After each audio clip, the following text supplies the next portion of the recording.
Okay, starting with page 6 now, this is number 25. I have two triangles that are overlapping, and I want to see if I can state a set of triangles that are congruent. Well, the ones that look congruent are going to be GMI and HKJ. So first, since they overlap, I'm going to redraw them. Okay, I know this is G, M, and I. This is H, K, and J. Well, the first thing I know about the two triangles is that JH, this little part of this triangle that's right here, is congruent to this part.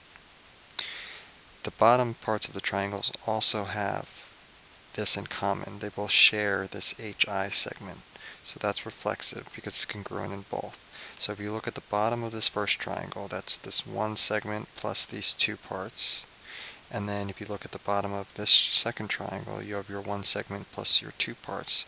So since they have the same segments that add together to get each of the bottoms, we know that GI has to be congruent to HJ. We also know that MG, this side right here, is parallel to KH. That's what the triangles mean. If I'm looking at GH as my transversal, I know that angle G is congruent to angle H because those are corresponding angles. So I know G is congruent to angle H. I also have a pair of parallel lines here with MI and KJ. And then I'm using this as my transversal. I also know that angle J is congruent to angle I. Okay, so now I want to know, do I have enough information? Well, I have three things in one triangle, I have three things in another triangle. I have an angle aside in an angle side in an angle. That is one of the properties that says that two triangles are congruent. So triangle GMI is congruent to triangle HKJ by angle side angle. If you wanted to say anything else that was congruent in these two triangles now, like angle M is now congruent to angle K, you would say those two are congruent by CPCTC.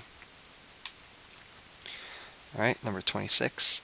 In the figure, I want to be able to determine if there's a set of congruent triangles in this picture. I know that PN, so this side, is congruent to OQ. That's what they gave me. So the first thing I'm going to do is draw these two separate triangles. You've got NOP,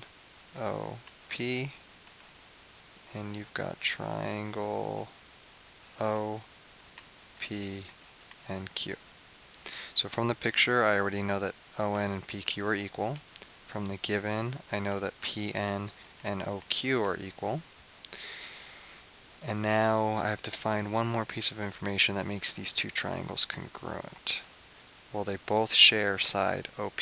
This has OP and this has OP. So by the reflexive property, OP is congruent to itself.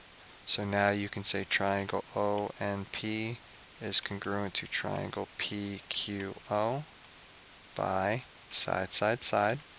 So now we've just proven the two triangles are congruent.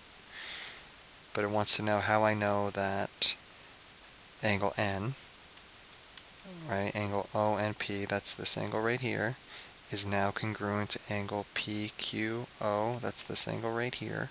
Well, since I've proven the two triangles are congruent by side, side, side, I can now say that angle ONP is congruent to angle PQO by CPCTC. And again, what does that mean? This means that because the two triangles are congruent, now all the corresponding parts, now Q and N, of congruent triangles are congruent. So I could also have said that angle POQ right here is now also congruent to OPN as well, that these two angles are also congruent to each other by CPCTC. Alright, and then 27. They give me a congruent statement telling me that triangle GHI is congruent to triangle GTU.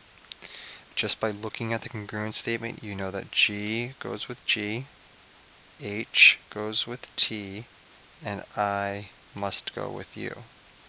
Alright, so now they want to know what angle, IGH, this angle right here, is congruent to what other angle.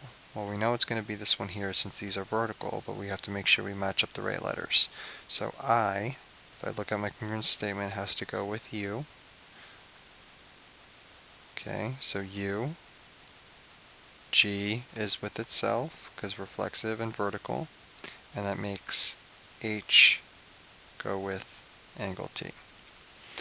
Alright, from this picture, remember V goes with U, it's on the congruence statement, U goes with V, and T goes with C. So TV, this side right here, is congruent to this side. T is matched up with C, so side CU has to be congruent to TV.